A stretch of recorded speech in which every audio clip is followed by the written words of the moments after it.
Saimum series ৩ মিন্দানাওয়ের বন্দী পর্ব ৪। আহমদ মুসা প্রায় মাসাধিকাল ধরে মিন্দানাও ও সোলো দ্বীপপুঞ্জ ভ্রমণ করল।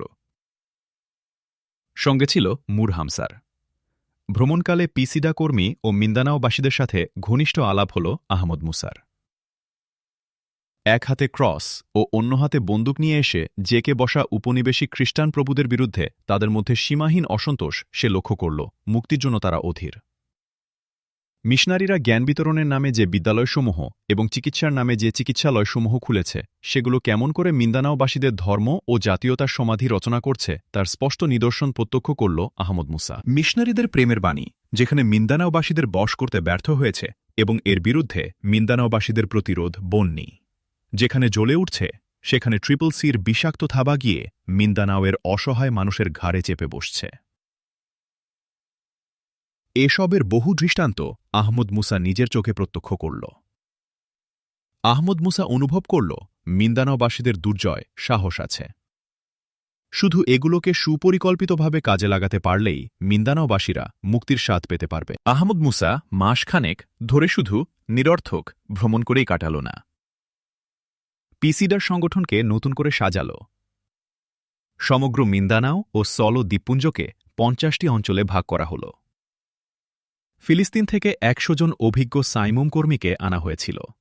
তাদের থেকে প্রত্যেক অঞ্চলের জন্য ২ জন করে পাঠানো হল পিসিডা কর্মী ও স্থানীয় অধিবাসীদের প্রয়োজনীয় গেরিলা ট্রেনিং ও শিক্ষাদানের জন্য। আহমদ মুসা পিসিডার কেন্দ্রীয় কমিটিকে বুঝাতে সক্ষম হয়েছিল যে সামরিক শক্তি যদি জাতীয় সাংস্কৃতিক ও রাজনৈতিক চেতনা নির্ভর না হয়, তাহলে তার প্রাণশক্তি থাকে না। আহমদ মুসার এ পদক্ষেপের ফলে গেরিলা ট্রেনিং শিবিরের পাশাপাশি গড়ে উঠল জাতীয় শিক্ষার জন্য জাতীয় বিদ্যালয়। নতুন উৎসাহের প্রাণ বন্যায় উদ্বেল হয়ে উঠল মিন্দানাও সোলো দ্বীপপুঞ্জের জনজীবন। আহমদ মুসা নৌবাহিনীও গড়ে তুলল। ট্রিপল সির কাছ থেকে দখল করা জাহাজে ৫০টি মেরিন ইঞ্জিন পাওয়া গিয়েছিল। তাই দিয়ে ৫০টি বোট সজ্জিত করা হল। মিন্দানাওবাসীরা ঐতিহ্যগতভাবে দুঃসাহসী নাবিক।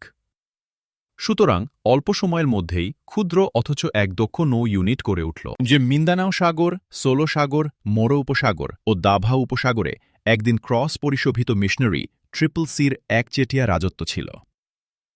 সেখানে আজ পিসিডার কর্মীরাও ঘুরে বেড়ানোর সুযোগ পেল। আহমদ মুসা নৌ সদর দফতর হিসেবে জাম্বুয়াঙ্গোকে মনোনীত করল। কিন্তু যেহেতু এ সমুদ্র শহরটি ফিলিপিন সরকারের নামে ট্রিপল সির দখলে, তাই আপাতত শহরটি মুক্ত করার পূর্ব পর্যন্ত নৌ সদর দফতর আপো-সমুদ্র সৈকতেই থাকবে। সাংগঠনিক সফর শেষে আহমদ মুসা ও মুর হামসার গভীর অরণ্যপথে আপো পর্বতের হেডকোয়ার্টারে ফিরছিল। চলতে চলতে মুর হামসার একসময় বলল, মুসা ভাই, আমরা ১৫ বছরে যা পারিনি, আপনি ১৫-র ২ গুণ ৩০ দিনে তা করে ফেললেন। এমন করে কথা বলো না বন্ধু, তোমাদের সবই ছিল, আমি তাতে রঙের পরশ বুলাচ্ছি মাত্র। সার্থক শিল্পী আপনি, কারণ আমরা মহিমাময় এক মহাশিল্পীর দাস। মুর হামসার কথা বলল না কিছুক্ষণ। বলল পরে, এই যে দ্বন্দ্বসংঘাত, এর কি অবসান ঘটবে দুনিয়া থেকে? ন্যায়ের পাশে অন্যায় যতদিন থাকবে ততদিন নয়। ন্যায় কি অন্যায়ের মূলচ্ছেদ করতে পারবে না? পারত, যদি ইবলিস এই জমিনে না আসত। তাহলে অন্যায়ের প্রতিবিধান ও প্রতিরোধে সত্য ও সত্যসেবীদের শির চির উন্নত থাকবে।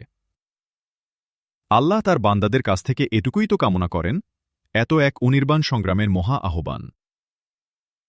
ইবলিসের সাথে এই অনির্বাণ সংগ্রামের ভাগ্যলেখা নিয়েই তো বনি আদম তার যাত্রা শুরু করেছিল এই পৃথিবীর বুকে। এ ভাগ্যলেখা কি সকলের জন্য অবধারিত? নিশ্চয়ই। যারা এ সংগ্রামের পথ থেকে সরে দাঁড়াবে, যারা অন্যায়ের পদতলে সমর্পণ করে দেবে নিজেকে, তারা শুধু কাপুরুষ নয়, তারা মানুষ নামের অনুপযুক্ত। এদের প্রতি বিধাতার সীমাহীন লানত। জাহান্নাম তো এদেরই জন্য। কেঁপে উঠল মুর হামসারের গোটা শরীর। আজ সে যেন প্রথমবারের মতো বুঝল কেন পর্বতের উপর কোরআন নাজিল হলে তা মহাশঙ্কায় ধুলায় বিদীর্ণ হয়ে যেত। অনুভব করল মুর হামসার বনি আদম এ দুরূহ দায়িত্ব পালন করে বলেই আল্লাহর বড় প্রিয় সে। এবং সৃষ্টিজগতের রাজ শিরোপা এ কারণেই জুটেছে তার মাথায়। মূর হামসার আর কোনো কথা বলতে পারল না। আহমদ মুসাও নীরব। বনানীর সবুজ সাগরের বুক চিরে পর্বত অভিমুখে তারা এগিয়ে চলেছে দুটি প্রাণী। মাঝে মাঝে ঘোড়ার পায়ে শব্দ উঠছে, খট খট খট। আহমদ মুসা আগে, মূর হামসার পিছনে। আবার কখনো তারা পাশাপাশি সামনে এগিয়ে চলছিল। সামনেই আপোয়ান উপত্যকা। একটি গিরিখাত পেরিয়ে ওপারে গেলেই তারা গিয়ে পৌঁছবে আপোয়ান উপত্যকায়। পরন্ত বেলা। পশ্চিমের গিরিশৃঙ্গটির আড়ালে ঢাকা পড়েছে সূর্য। উপরে মেঘের কোলে রোদ চিকচিক করছে, কিন্তু নিচের ধরনী ঢাকা পড়েছে দৈত্যকার এক ছায়ায়। সামনেই গিরিখাত। গিরিখাতের উপর কাঠের তৈরি একটি সেতু। সেতুটি লতাপাতার ক্যামোফ্লেজে ঢাকা।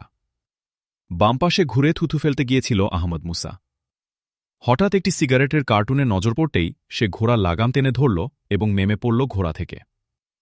রাস্তার ধার থেকে সিগারেটের বাক্সখানা সে ধীরে ধীরে তুলে নিল। রেড ক্লাগ সিগারেটের বাক্স। সোভিয়েত ইউনিয়নের মিন্স্কে তৈরি এ দামি সিগারেট সাধারণত সোভিয়েত অফিসিয়ালসরাই ব্যবহার করে থাকে।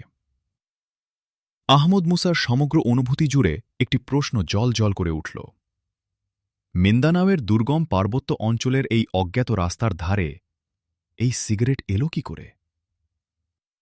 সিগারেটের বাক্স উল্টিয়ে নিল আহমদ মুসা। একটি লেখার প্রতি নজর পড়তেই ভ্রু কুঁচকে গেল তার। রুশ হস্তাক্ষর।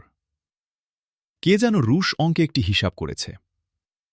৩২০ মাইল ভাগ ১০ সমান ৩২ ঘণ্টা। আরও খুঁটিয়ে দেখল সে। সিগারেটের বাক্সের ধারে কিছু পরিমাণ মাটি লেগে আছে। মাটি তখনও শুকিয়ে যায়নি। আহমদ মুসা অনুমান করল ঘণ্টাখানেক আগে কেউ রাস্তার উপর থেকে ওখানে ওটা ছুঁড়ে মেরেছে। সতর্ক হয়ে উঠল আহমদ মুসা। শিকারী বাঘের মতো একবার সে চারিদিকে চাইল। পাশেই মূর হামসার বোবা দৃষ্টি মেলে চেয়েছিল আহমদ মুসার দিকে। আহমদ মুসা তাকে জিজ্ঞেস করল, এখান থেকে জাম্বুয়াঙ্গোর দূরত্ব কত হামসার? ৩২ মাইলের মতো। ঠিক? হ্যাঁ। কেন? কোনো উত্তর না দিয়ে আহমদ মুসা আবার জিজ্ঞেস করল, আমরা ফিরে আসছি আজ হেডকোয়ার্টারে। এ কথা কেউ জানে মূর হামসার? জানে। কে? শিরি। শিরিকে তুমি কবে জানিয়েছ? গতকাল। কোন জায়গা থেকে? জাম্বুয়াঙ্গো থেকে। জাম্বুয়াঙ্গো থেকে? হ্যাঁ। আহমদ মুসার চোখ দুটি চিকচিক করে উঠল, যেন কিছু খুঁজে পেয়েছে সে। পুনরায় সে বলল, মূর হামসার, তুমি কি জানিয়েছিলে শিরিকে? জানিয়েছিলাম আমরা কিছুক্ষণের মধ্যে যাত্রা করছি, পৌঁছব ইনশাআল্লাহ আগামীকাল বিকেলের দিকে। আর কিছু বলল না আহমদ মুসা। মুহূর্তকালের জন্য চিন্তার অতল গভীরে চলে গেল সে। তারপর চোখ খুলে পুলের উপর দিয়ে সামনের রাস্তার দিকে চেয়ে সে বলল, হেডকোয়ার্টারে পৌঁছার জন্য এছাড়া আর কি দ্বিতীয় পথ নেই? শুকনো কণ্ঠে মূর হামসার বলল, না মুসা ভাই। একটু থেমে আবার সে বলল, কি ঘটছে তা কি জানতে পারি? নিশ্চয় বন্ধু, কিন্তু এখন নয়, আগে আমরা পৌঁছি। কিন্তু কোন পথে? গিরিখাত কত গভীর? প্রায় 1000 ফুটের মতো। এই গিরিখাতের শেষ কোথায়? অনেকটা পথ ঘুরে আপোয়ান উপত্যকায় গিয়ে শেষ হয়েছে। চলো আমরা গিরিপর্বতের পথ ধরে উপত্যকায় গিয়ে উঠব। আহমদ মুসা ও মূর হামসার ঘোড়া ছেড়ে দিয়ে রাস্তা পিছনে রেখে গিরিপর্বতের পথ ধরল। বড় কষ্ট করে যাত্রা। মুহূর্তের অসাবধানতায় পা ফসকে গেলে ৬০০ হাত গভীরে গিরিপর্বতের বুকে চিরসমাধি লাভ হবে। সন্ধ্যার মধ্যেই তারা গিরিবর্তের খাড়া ঢাল পার হয়ে অপেক্ষাকৃত সমতল জায়গায় গিয়ে পৌঁছল। পথ চলা সহজতর হয়ে উঠল তাদের, কিন্তু সেই সাথে নেমে এল রাত্রির কালো অন্ধকার। আকাশে চাঁদ নেই। তারার আলোয় তারা পথ চলতে লাগল। মূর হামসার বলল, রাত্রিটা কোথাও বসে কাটিয়ে দিলে হয় না? আহমদ মুসা বলল, মনে হচ্ছে নতুন এক সংকট সামনে। বসে থেকে সময় নষ্ট করার সময় নেই। এসো আজ একটু কষ্ট করি। আমি আমার জন্য ভাবছি না, কিন্তু আপনি অনভ্যস্ত। আমার জন্য ভেব না বন্ধু, কি করব এ দেহকে অত মায়া করে? আপনার কেউ নেই মুসা ভাই? কেন, উপরে আল্লাহ, তার নিচে তোমরা, আর কি চাই? কেন, মা, বাবা, ভাই, বোন, স্ত্রী, পুত্র, কন্যা, কত কি তো মানুষ চায়। চাইলেই সবাই কি তা পেয়ে যেতে পারে? কিন্তু চাওয়ার বেদনাও কি আপনার নেই? আমি মানুষ, মানবিক বেদনার ঊর্ধ্বে আমি নই, মূঢ়হামসার। কিন্তু মানবিক দায়িত্ব ও কর্তব্য ফেলে যদি আমি সে বেদনার পসরা মেলে বসি, তাহলে চোখের জল ফেলে আর আকাঙ্ক্ষার শূন্য রাজ্যে হাত পা ছুড়তেই তো দিন কেটে যাবে। মূঢ়হামসার আর কিছু বলল না। এই বিরাট মানুষটির লৌহ হৃদয়ের অন্তরালে একান্ত নিজস্ব এক বেদনার নির্ছুরিনি বই চলেছে। তা যেন মূঢ়হামসারকেও স্পর্শ করল। পিতামাতা, আত্মীয় স্বজনহীন এই মানুষটি তার হৃদয়ের আরও গভীরে যেন দাগ কেটে বসল। মধ্যরাত পার হয়ে গেছে। আপন উপত্যকা আর বেশি দূরে নেই। দুজন আগে পিছে ঘনিষ্ঠ হয়ে চলছিল। হঠাৎ আহমদ মুসা থেমে যাওয়ায় মূঢ়হামসার গিয়ে তার সাথে ধাক্কা খেল। কিছু বলতে যাচ্ছিল মূঢ়হামসার। আহমদ মুসা তার মুখ চেপে ধরল, আঙুল দিয়ে ঈশান কোণে ইঙ্গিত করল। মূঢ়হামসার তাকিয়ে দেখল, প্রায় 100 গজ দূরে হাত দুয়েকের মতো ব্যবধানে বিড়ালের চোখের মতো দুটি অগ্নিপিণ্ড। আহমদ মুসা ফিসফিসিয়ে বলল, খেয়াল করো, বাতাসে দামি তামাকের গন্ধ পাওয়া যাচ্ছে। নিশ্চয়ই ওখানে বসে কেউ সিগারেট খাচ্ছে। কিন্তু কে সিগারেট খাবে ওখানে বসে? ওরা কারা? রাশিয়ান। রাশিয়ান? কেমন করে বুঝলে? মিন্দানাওয়ে কি রাশিয়ার সিগারেট আসে? আপো পর্বতের ঘাটিতে পিসিডার কেউ কি রাশিয়ান সিগারেট খায়? কখনো না। তাহলে আপো পর্বতে রাশিয়ান সিগারেট এলো কি করে? মূঢ়হামসার মুহূর্তকাল ভেবে নিয়ে বলল, আপনি ঠিকই অনুমান করেছেন, কিন্তু কিন্তু কেন ওরা আসবে এই তো? আমি তাই ভাবছি। এর উত্তরও পাবে, এখন এসো। বিড়ালের মতো গুড়ি মেরে নিঃশব্দে তারা এগিয়ে যেতে লাগল সামনে। আহমদ মুসার চোখে ইনফ্রারেড গগলস।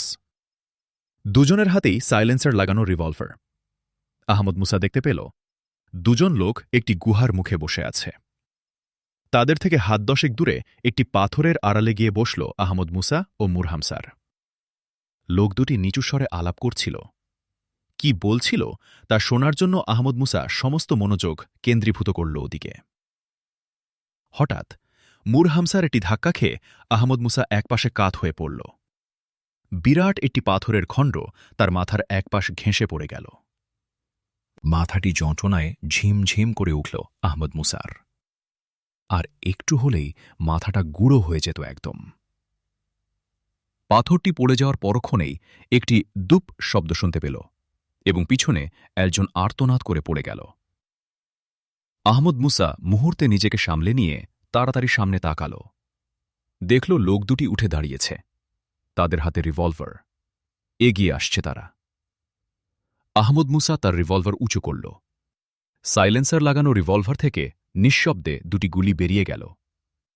মাত্র হাত 5 দূরে লোক দুটি হুমড়ি খেয়ে পড়ে গেল। মূঢ়হামসার আহমদ মুসার কাছে সরে এসে বলল, আপনার মাথার আঘাত কেমন মুসা ভাই? তেমন কিছু না। একটু থেমে আহমদ মুসা আবার বলল, আমাদের চুপচাপ কিছু সময় অপেক্ষা করতে হবে। ওদের আর কেউ আছে কিনা দেখতে হবে। প্রায় 5 মিনিট চুপচাপ কেটে গেল। কোনো সারা শব্দ নেই কোথাও। আহমদ মুসা বলল, উঠে দাঁড়াও মূঢ়হামসার, ওদের আর কেউ নেই এখানে। টর্চ জ্বালল আহমদ মুসা। টর্চের আলো মূঢ়হামসারের গুলিতে নিহত লোকটির মুখের উপর পড়তেই মূঢ়হামসার আঁতকে উঠে বলল, এ যে আমাদের সিকিউরিটি গার্ড শওকত আলী। আমি আশ্চর্য হইনি মূঢ়হামসার। এমন না ঘটলেই আমি বিস্মিত হতাম। কথা শেষ করে সে বলল, এসো এবার আসল দূতাকে দেখি। টর্চের আলো ফেলে দুজনকেই খুঁটিয়ে খুঁটিয়ে দেখল আহমদ মুসা। দুজনেই রাশিয়ান। দুজনেরই মাঝারি ধরনের গঠন দেহের। আহমদ মুসা সার্চ করল ওদের জুতার গোড়ালি থেকে মাথার চুল পর্যন্ত। রিভলভার, ম্যানিব্যাগ ও কয়েক ধরনের ক্ষুদ্র অস্ত্র ছাড়া আর কিছুই ছিল না তাদের কাছে। গুহার মধ্যে টর্চের আলো ফেলল আহমদ মুসা। 2টি বিছানা পাতা রয়েছে। বিছানা বালিশ দেখে মূর হামসার বলল, এসব তো পিসিদার বালিশ, এখানে এলো কেমন করে? যেমন করে শওকত আলী বলে সে মূর হামসারের দিকে চেয়ে বলল, এখানকার কাজ আপাতত শেষ। চলো তাড়াতাড়ি হেডকোয়ার্টারে। হেডকোয়ার্টারে যখন তারা পৌঁছল তখন রাত 3টা। আহমদ মুসার মাথার আঘাত বেশ গুরুতরই হয়েছিল। রক্তে তার জামাকাপড় ভিজে গেছে।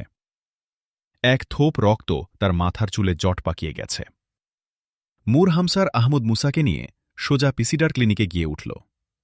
ক্লিনিকে পৌঁছে আহমদ মুসা মূর হামসারকে বলল, তুমি যাও হামসার, আমি ব্যান্ডেজ নিয়ে আসছি।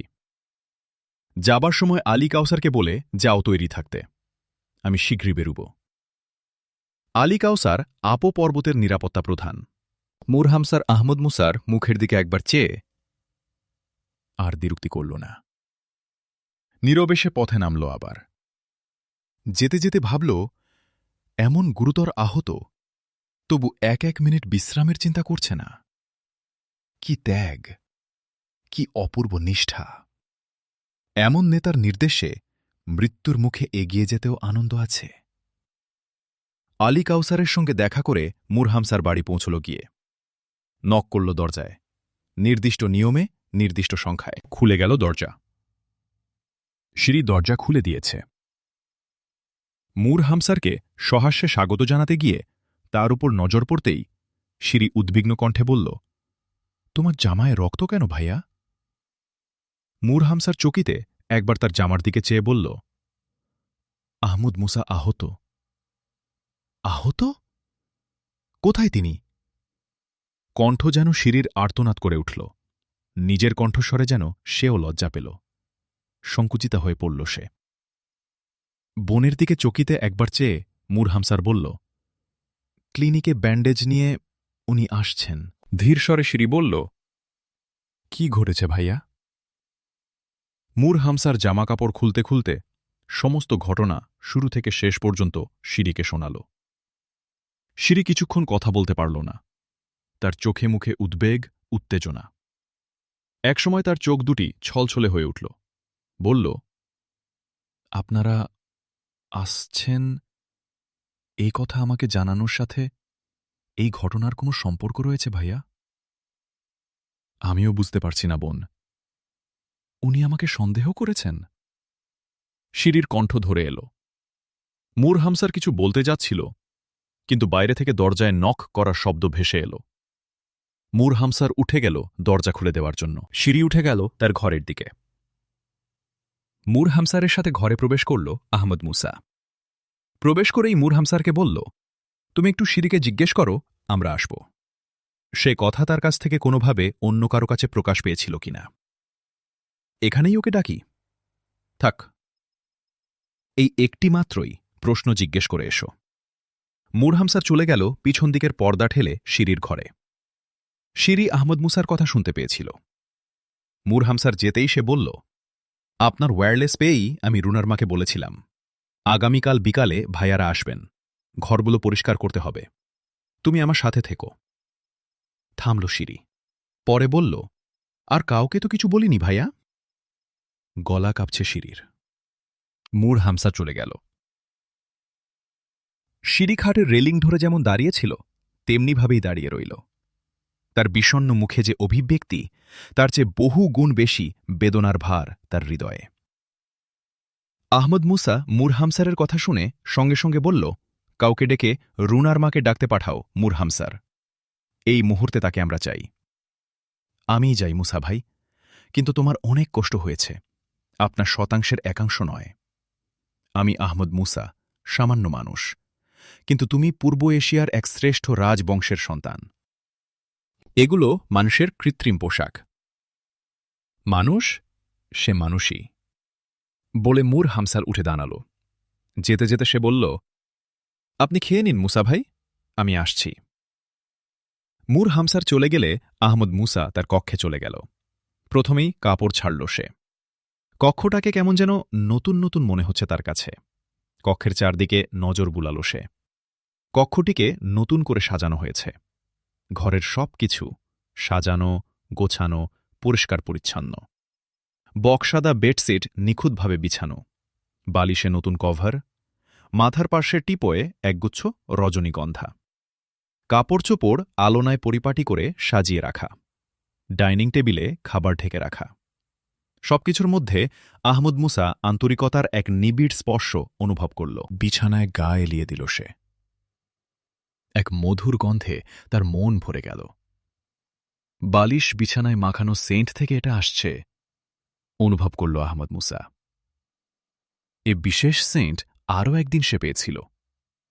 মনে পড়ল তার, সেদিন অজ্ঞানাবস্থা থেকে জ্ঞান ফিরে আসার পর প্রথম এ সেন্টই তার নাকে এসেছিল। মাথার কাছে বসা ছিল সিঁড়ি। ভাবল আহমদ মুসা, এ ঘর সাজানো তাহলে সিঁড়ির কাজ। মনে মনে হাসল সে। ঘরের শোভা ওরা, ঘরকে তাই এমন শোভামণ্ডিত করা ওদের দ্বারাই সম্ভব। 10 মিনিটের মধ্যে মূর হামসার ফিরে এল, সাথে রুনার মা, মূর হামসারের গৃহের একমাত্র পরিচারিকা। বয়স 40-এর কোঠায়। ওদের ঘরে ঢুকতে দেখে আহমদ মুসা উঠে বসল। রুনার মাকে এক নজর খুঁটিয়ে দেখে নিল সে। রুনার মার ঘুম জাগা চোখে মুখে কেমন যেন একটা উদ্বেগ ফুটে উঠছে। আহমদ মুসা রুনার মাকে প্রশ্ন করল, ঘরের এসব কে সাজিয়েছে? কেন শিরি আম্মা, তুমি সাথে ছিলে না? জি। তুমি জানতে আজ আমরা আসব? জি। কেমন করে জানতে? শিরি আম্মা বলেছিল। আচ্ছা রুনার মা, আমরা আজ আসব এ কথা তুমি কাউকে বলেছিলে? বলেছিলাম। কাকে? আলী কাউসারকে। আলী কাউসার? কোন আলী কাউসার? আপো পর্বতের সিকিউরিটি প্রধান আলী কাউসার? জি। একটু ভেবে আহমদ মুসা প্রশ্ন করল, তুমি তাকে এমনিতেই বলেছিলে? না, তোমাকে সে জিজ্ঞাসা করেছিল? সে আমাকে জিজ্ঞাসা করেছিল, সাহেবরা কখন আসবে। তুমি আমাকে বলতে পারো রুনার মা? আর কাউকে বলনি? জি না, বলিনি। ভেবে দেখো রুনার মা, গত দুদিনে আলী কাউসার ছাড়া কারো সাথে আমার দেখাই হয়নি। তুমি এখন যেতে পারো। রুনার মা চলে গেল। আহমদ মুসা মুরহামসারকে জিজ্ঞাসা করল, আলী কাউসারকে তুমি পেয়েছিলে মুরহামসার? পেয়েছিলাম। ঘরে পেয়েছিলে? জি। সে ঘুমিয়েছিল না জেগেছিল? জেগেছিল। তার পরনে ঘুমানোর পোশাক না বাইরের পোশাক ছিল? বাইরের পোশাক। একটু চিন্তা করল। তারপর বলল সে আবার, রাশিয়ানদের পুতুল হিসাবে তাহলে সেই এখানে কাজ করছে, মুরহামসার। ওর চিন্তাধারা সম্পর্কে জানো কিছু তুমি? চিমিন গোয়ে ভাড়ার ভীষণ ভক্ত সে। ওদের অনেক বই আমি তার কাছে দেখেছি। থামল মুরহামসার। আবার সে বলল, কিন্তু এ ষড়যন্ত্র কি চায়? আমার মৃত্যু, সেই সাথে মিন্দানাওয়ের মানুষের ইসলামী চেতনার উৎখাত। বলে আহমদ মুসা রাশিয়ানদের কাছ থেকে পাওয়া মানিব্যাগ থেকে একটি চিঠি বের করে মুরহামসারের হাতে দিল। ব্যগ্রভাবে চিঠি হাতে নিয়ে চোখের সামনে মেলে ধরল। লেখা ছিল, কমরেড উচিনভ, তোমরা পাঠানো রিপোর্ট এখানে উদ্বেগের সৃষ্টি করেছে। ফিলিস্তিনের ওই আবোধ কেমন করে মিন্দানাওয়ে গেল আমরা বুঝতে পারছি না। যা হোক, মিন্দানাওয়ে ফিলিস্তিনের পুনরাবৃত্তি রোধ করতে হলে, সে সেখানে মার্ক্সবাদের সফল প্রতিষ্ঠা করতে চাইলে আহমদ মুসাকে মিন্দানাওয়ের মাটি থেকে সরাতে হবে। সরাতে হবে চিরদিনের জন্য পৃথিবীর বুক থেকে।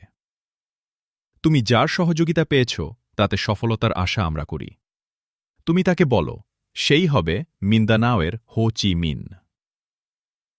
শেষ কথা, দক্ষিণ ভিয়েতনাম বিজয়ের প্রধান স্তম্ভ কমরেড জেনারেল শপিলভোকে তোমার সাহায্যে পাঠালাম। তোমার এবং তার এখন একটিই কাজ হবে, আহমদ মুসাকে হত্যা করা। কাগনোয়ারভিচ chairman, Soviet far east intelligence service, Philippine শাখা। চিঠি পড়ে অনেকক্ষণ মুখ দিয়ে কথা সরল না মুরহামসারের।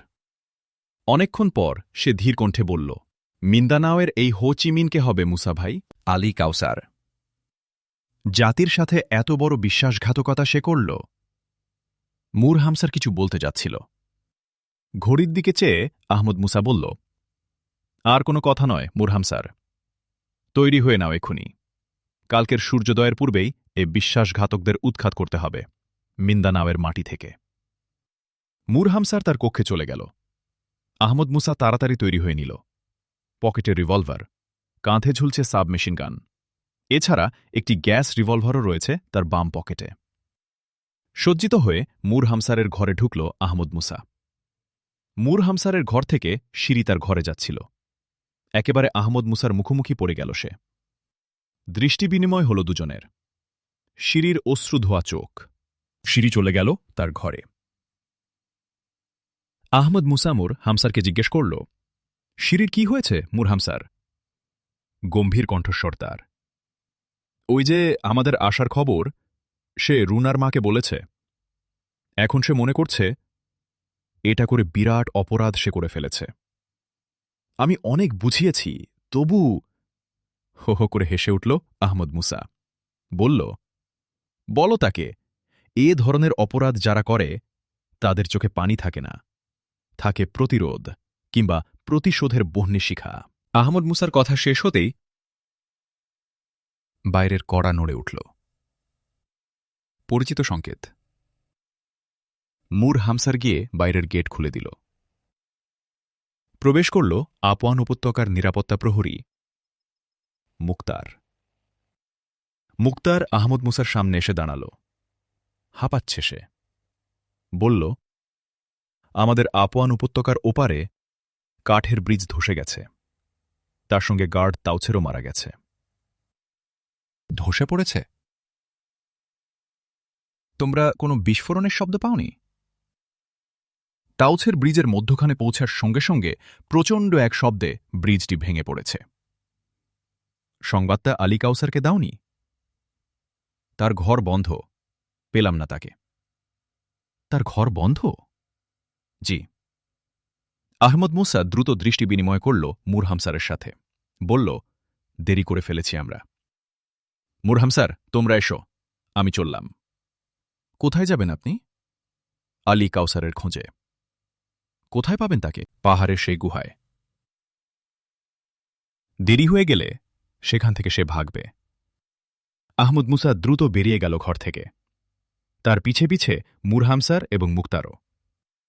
আহমদ মুসা তীরের ফলার মতো নেমে গেল পাহাড় থেকে। তারপর আপোয়ান উপত্যকার সমতল ভূমির উপর দিয়ে সে ছুটছে দক্ষিণ দিকে। মূর হামসাররা অনেক পিছনে পড়ে গেছে তার।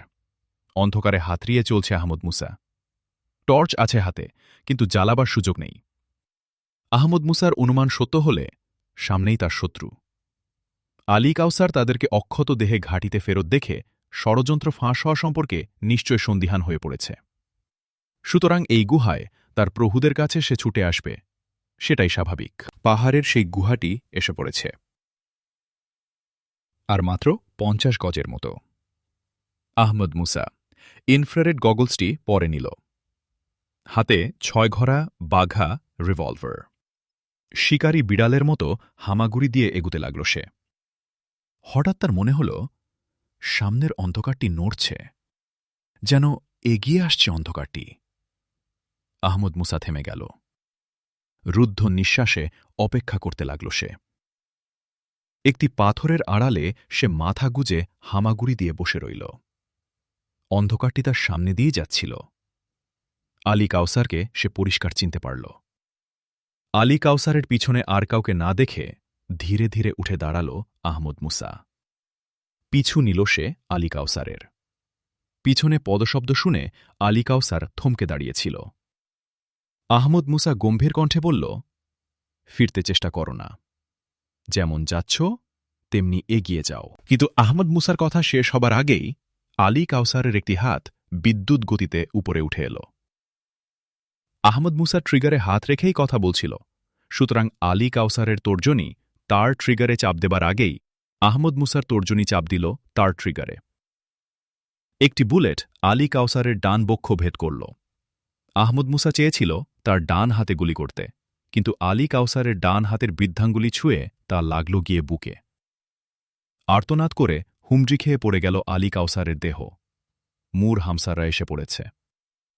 টর্চের আলো জ্বলে উঠল। রক্তে ভাসছে আলী কাউসারের লাশ। আহমদ মুসা ধীর কণ্ঠে বলল, চেয়েছিলাম ওকে জীবন্ত ধরতে, কিন্তু পারলাম না। বড্ড বেপরোয়া হয়ে উঠেছিল সে। এই বিশ্বাসঘাতকদের হাত থেকে যত তাড়াতাড়ি অব্যাহতি পাওয়া যায় ততই লাভ। মূর হামসার বলল, কিন্তু আলী কাউসারের মৃত্যুর সাথে সাথে আমরা এই ষড়যন্ত্রের সাথে লিঙ্ক হারিয়ে ফেললাম। শিকড় আরও রয়ে গেল কিনা? ষড়যন্ত্র থাকলে লিঙ্ক আমরা পাবই, যেমন এক সিগারেটের কেস থেকে এত বড় এক ষড়যন্ত্রের উদ্ঘাটন হল। থামল মূর হামসার। বলল সে আবার, আচ্ছা মুসা ভাই, আমি বুঝতে পারছি না, আপনি ব্রিজের উপর দিয়ে না গিয়ে এদিকে এসেছিলেন কেন? রাশিয়ান সিগারেটের প্যাকেট এবং তাতে রুশ ভাষায় হস্তাক্ষর থেকে নিশ্চিত বুঝলাম এখানে এক বা একাধিক রাশিয়ানের আগমন ঘটেছে। তারপর যখন অনুভব করলাম আজ এই সময় আমরা পৌঁছব, এটা এখানে প্রকাশ হয়ে পড়ার সম্ভাবনা রয়েছে, এবং সবশেষে যখন দেখলাম আমরা ব্রিজের গোড়ায় পৌঁছার কিছুক্ষণ আগে পর্যন্ত রাশিয়ানরা এখানে অপেক্ষা করে গেছে, তখন বুঝলাম নিশ্চয় কোনো ফাঁদ পেতে রাখা হয়েছে আমাদের জন্য। ব্রিজটি যতটা আমি পর্যবেক্ষণ করেছিলাম সন্দেহের কিছু পাইনি, কিন্তু জানতাম এক ধরনের ম্যাগনেটিক মাইন আবিষ্কৃত হয়েছে, যার চারিদিকে সূক্ষ্মাতিসূক্ষ্ম তার বিছানো থাকে। মানুষের দেহ সে তার স্পর্শ করলেই মাইনে বিস্ফোরণ ঘটে। আমার হঠাৎ মনে হয়েছিল ব্রিজের লতাপাতার ক্যামোফ্লেজে সেরকম কোনো তার জড়ানো রয়েছে। থামল আহমদ মুসা। একটু পরে বলল, আমার সন্দেহ সত্যি পরিণত হয়েছে। তাউসের ম্যাগনেটিক মাইনের তারেই জড়িয়ে পড়েছিল। আপনার দূরদর্শিতা এক বিপর্যয় থেকে আমাদের রক্ষা করল মুসা ভাই। কথাটা বড় ব্যক্তিকেন্দ্রিক হল মূর হামসার। এসব সাফল্যের কৃতিত্ব কোনো ব্যক্তির নয়, সমষ্টির। ব্যক্তির ভূমিকার কি কোনো মূল্য নেই এখানে? আছে, যেমন দেহের একটি অঙ্গের মূল্য। দেহকে বাদ দিয়ে অঙ্গের পৃথক কোনো কৃতিত্ব নেই। সংগঠনও তেমনি দেহের মতো। এখানে যদি ব্যক্তি চেতনা ও ব্যক্তিকৃতিত্বের অহমিকা মাথা তুলে দাঁড়ায়, তাহলে সংগঠনের সীসার প্রাচীর বানিয়ানো মার্শুস দেখা দেবে ফাটল। মূর হামসার মুগ্ধ দৃষ্টিতে চেয়েছিল তার প্রিয় নেতার দিকে। নতমুখে দাঁড়ানো মুক্তার এবং পিসিডার কর্মীদের চোখে ঝরে পড়ছিল অপরিসীম শ্রদ্ধা ও বিস্ময়। পূর্ব আকাশ তখন সফেদ হয়ে উঠছে। স্নিগ্ধ পরশ বুলিয়ে দিচ্ছে সোবেহ সাদেকের বাতাস।